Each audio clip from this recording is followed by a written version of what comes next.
Hey there folks, today's video will be super short because my mother arrives from the other side of the country to come and stay with us for the holidays.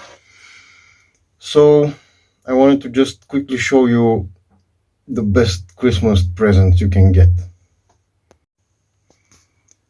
So I know how it's customary to complain about the stupid gifts you get from your family for the holidays, like Christmas sweaters and stuff, or even worse, plastic junk.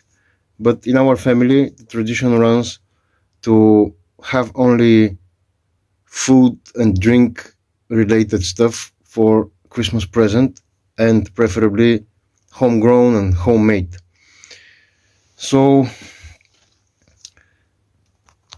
you can see here we got 20 kilos of two varieties of potatoes, 10 kilos each. Those are from my mother's garden. Some pomegranate, exotic fruit which we cannot grow here, it's too cold for that, but it grows well over there. That's from their tree in the garden.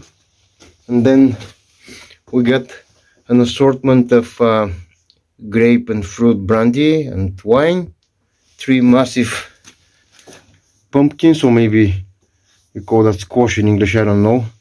This one is about maybe 10 kilos. And the most important thing, we got 20 something jars of, this is rabbit meat with the bone, and then 20 something pork. This is all homegrown, home raised and home processed. Some mixed with some bone broth and shredded meat for soup, and several jars of the bone broth itself.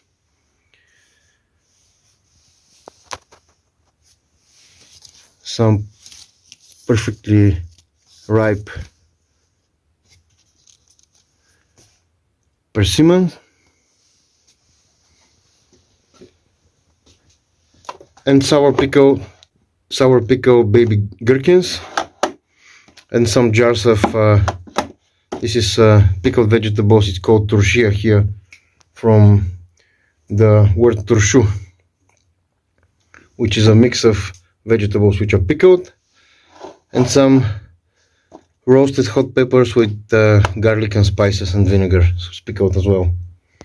Oh, and also I forgot to mention that they brought us a cooler full of frozen meat of the pig in whole chunks. So it was not processed pieces, but stuff which you keep in your freezer and then use for cooking. And besides that, they also brought us about 15 sausages, which will be hanging to dry and used as a dry cured delicacy. And in that snapshot, you can see my daughter using her rolling pin to smooth them out, and a small pinprick to punch out the air bubbles which form in the casing as the meat ferments. So we're pretty much set for winter for some of the basic foods we eat, and I encourage you all to discuss with your families and to work towards more sustainable and regenerative, or at least edible, homemade gifts. Those types of gifts do not incur massive costs on the person who prepares them or grows them in the garden, so it's not huge of a burden. Also, they get to eat from the same food, and the best thing is that most of that exchange is not into the monetary economy, and there'll be basically no waste and everything will be recycled. Those jars will be washed and just go back for next year's meat. The tubes and the vats, they'll also be washed and used for next year's. The offcuts from the vegetables and the potatoes, they will go to the compost. Same for those jars. And we're also reusing the caps here. Those are multi-use twist-off caps.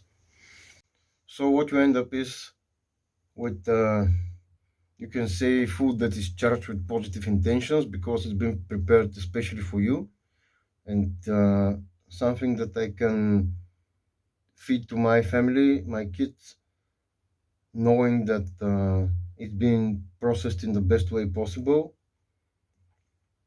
No additives and toxic stuff added to it. And also it is empowering for my mother and her partner to know that they can help us feed ourselves and help us with our food bill and allow us to have very nice high quality food and drinks without breaking the bank, without spending too much money. So in effect, it's a way bigger gift that they could otherwise afford if they had to go to a store and purchase all those things they gave us. I think that it's a very positive exchange, and it's something that we should all strive towards. And I hope in the coming years we collectively can take care of them as well, as they need our help more and more with their age progressing. So that's all for today, folks, and I'll see you tomorrow.